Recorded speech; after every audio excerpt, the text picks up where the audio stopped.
ഇന്ന് മാഷ് ഇവിടെ നിന്നാണ് പര്യടനം തുടങ്ങുന്നത് അല്ലേ? അതെ, ഇന്നലെ അങ്കമാലിലായിരുന്നു. വളരെ ആത്മവിശ്വാസത്തോടു കൂടിയാണ് ഇന്നലെ തന്നെ പ്രചരണം ആരംഭിച്ചിട്ടുള്ളത്. ഇന്ന് ജനങ്ങളുടെ പ്രതികരണം ഒക്കെ കാണുമ്പോൾ വളരെ വലിയ ആത്മവിശ്വാസം ഉണ്ടാവുകയാണ്. തീർച്ചയായിട്ടും ഇടതുപക്ഷ ജനാധിപത്യ മുന്നണിക്ക് നല്ല ഭൂരിപക്ഷത്തോട് വിജയിക്കാനുള്ള എല്ലാ സാഹചര്യങ്ങളുമുണ്ട്. രാഷ്ട്രീയ അന്തരീക്ഷമുണ്ട്, മറ്റെല്ലാ അന്തരീക്ഷങ്ങളുമുണ്ട്. അതുകൊണ്ട് വളരെ ആത്മവിശ്വാസമാണ് ഈ 2 ദിവസങ്ങളായിട്ട് ഈ പ്രചരണത്തിനിടയിലുള്ളത്. ഈ ചാലക്കുടി മണ്ഡലത്തിൻ്റെ ഒരു വികസനം സംബന്ധിച്ച് എങ്ങനെ, കഴിഞ്ഞ തവണ കോൺഗ്രസ് ആണല്ലോ UDF പ്രതിനിധാനം ചെയ്തൊരു മണ്ഡലമാണ്. അപ്പോൾ ആ മണ്ഡലത്തിൻ്റെ വികസനം സംബന്ധിച്ച് എങ്ങനെയാണ് അതിൻ്റെ ഒരു ജനങ്ങളോട് പറയുന്നത്? മണ്ഡലത്തിൻ്റെ വികസനം നമ്മളെപ്പോഴും വികേന്ദ്രീകൃതമായിട്ടുള്ള പ്രസ്ഥാനത്തിൽ ഏറ്റവും അധികം വിശ്വസിക്കുന്നതാണ് കേരളം. പഞ്ചായത്ത് മുതൽ അതിൻ്റെ വികസന സങ്കല്പങ്ങൾ വളർന്നു വന്നു.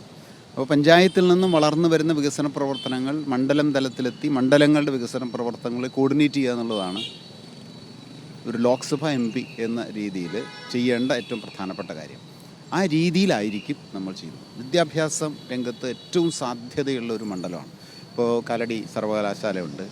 സംസ്ഥാന സർക്കാരാണെങ്കിൽ നവകേരളം എന്ന സങ്കല്പത്തിൽ ഒരു ജ്ഞാനസമൂഹം എന്ന ഒരു സങ്കല്പം മുന്നോട്ട് വച്ചിട്ടുണ്ട്. ആ ജ്ഞാനസമൂഹ സങ്കല്പം ഏറ്റവും അർത്ഥവത്താക്കാൻ പറ്റുന്നൊരു മണ്ഡലമാണ് ചാലക്കുടി മണ്ഡലം. വിദ്യാഭ്യാസ രംഗത്ത് അനന്തമായ സാധ്യതകളുണ്ട്. ജനകീയ ആസൂത്രണം, അതിനെ തുടർന്ന് പൊതുവിദ്യാഭ്യാസ സംരക്ഷണ യജ്ഞമൊക്കെ നടത്തിയതിൻ്റെ ജനകീയ സാധ്യത പൂർണ്ണമായിട്ടും പ്രയോജനപ്പെടുത്തുക എന്നുള്ളതൊരു പ്രധാനപ്പെട്ട ലക്ഷ്യമാണ്. അങ്ങനെ ആധുനിക വിദ്യാഭ്യാസത്തിൻ്റെ ഏറ്റവും പ്രധാനപ്പെട്ട കേന്ദ്രമായിട്ട് ഈ മണ്ഡലത്തെ മാറ്റാൻ പറ്റും. അതിൻ്റെ ഭൗതിക പശ്ചാത്തലമുണ്ട്, സാംസ്കാരിക പശ്ചാത്തലമുണ്ട്, ഒക്കെ ഉണ്ട്. ഈ ചാലക്കുടി മണ്ഡലത്തിൻ്റെ ഒരു ചരിത്രം പരിശോധിച്ചാൽ പഴയ മുകുന്ദൂരാണെങ്കിലും പിന്നീട് ചാലക്കുടി ആയപ്പോഴും ഒക്കെ 2 മുന്നണികളെ മാറി പിന്തുണച്ചൊരു ചരിത്രമാണുള്ളത്. അപ്പോൾ ജയം സംബന്ധിച്ച് എങ്ങനെയാണ് മാഷിൻ്റെ ഒരു പ്രതീക്ഷകളും കാര്യങ്ങളൊക്കെ? നേരത്തെ പറഞ്ഞ പോലെയാണ്, ഇടതുപക്ഷത്തെ പിന്തുണച്ച ചരിത്രം ഉണ്ട്. അതിൻ്റെ അർത്ഥം ഈ ചാലക്കുടിയുടെ മനസ്സ് ഇടതുപക്ഷത്തെയും ധാരാളം ആശ്ലേഷിച്ചിട്ടുള്ള മണ്ണാണ്. ഇന്നത്തെ ഒരു സാഹചര്യത്തിൽ അഖിലേന്ത്യാ തലത്തിൽ ഇടതുപക്ഷത്തിൻ്റെ പ്രസക്തി വർദ്ധിച്ചു വരികയാണ്. പിന്നെ മതനിരപേക്ഷത വലിയ ത്രെട്ടിലാണ്, വലിയൊരു ഭീഷണിയിലാണ്.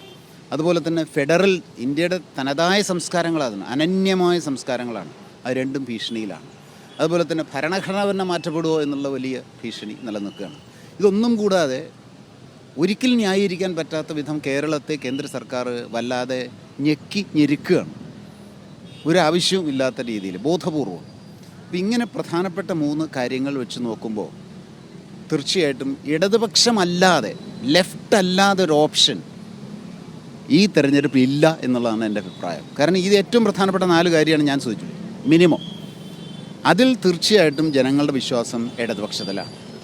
എപ്പോഴും ഒരു തെരഞ്ഞെടുപ്പിൽ ഏറ്റവും പ്രധാനപ്പെട്ട ആശയങ്ങൾ, അതിൻ്റെ സാന്ദ്രമായ ആശയങ്ങളെ സൂക്ഷ്മതയിൽ ആശയമായിട്ട് നിൽക്കുക.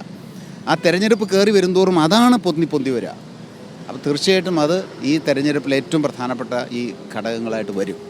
അതിൽ ജനങ്ങൾക്ക് ഓപ്ഷൻ ഉള്ളത് ലെഫ്റ്റ് മാത്രമാണ്. ചരിത്രം തെളിയിക്കുന്നത് ഇതെല്ലാം അവരുടെ ആഗ്രഹമനുസരിച്ച് നിലനിർത്താൻ ലെഫ്റ്റിനെ കഴിയൂ എന്നുള്ളതാണ്. ആ തിരിച്ചറിവിലൂടെ തീർച്ചയായിട്ടും ചാലക്കുടി മാത്രമല്ല, കേരളത്തിലെ എല്ലാ ലോക്സഭാ മണ്ഡലങ്ങളിലും ഇടതുപക്ഷത്തിനെ ജനങ്ങൾ പിന്തുണയ്ക്കും. ഇപ്പോൾ ഈ തെരഞ്ഞെടുപ്പിലെ ഇടതുപക്ഷമാണ് ആദ്യം സ്ഥാനാർത്ഥികളെ പ്രഖ്യാപിച്ചത്. വളരെ മുന്നിലുമാണ് ഇടതു മുന്നണി. അതുകൊണ്ട് തന്നെ സ്വാഭാവികമായിട്ടും പ്രചാരണ രംഗത്ത് വളരെ മുന്നിലാണ്.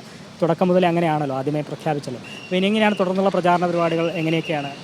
തുടർന്നുള്ള പ്രചാരണം ഓരോ ദിവസവും ഒരു നിമിഷം കളയാതെ പൂർണ്ണമായിട്ടും ജനങ്ങളിലെത്തുക എന്നുള്ളത് തന്നെയാണ് പ്രചരണത്തിൻ്റെ പ്രധാനപ്പെട്ട ആശയം.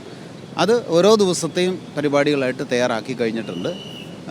ഇടതുപക്ഷ ജനാധിപത്യ മുന്നണി പ്രചരണത്തിൽ മാത്രമല്ല, ആശയപ്രചരണത്തിലും അതിനു മുമ്പ് ഈ തെരഞ്ഞെടുപ്പിന് വേണ്ടി ആശയമൊരുക്കുന്ന, അവസരമൊരുക്കുന്ന, അതുപോലെ സാധ്യതകൾ ഒരുക്കുന്നതിലും വളരെ മുന്നിലാണ്.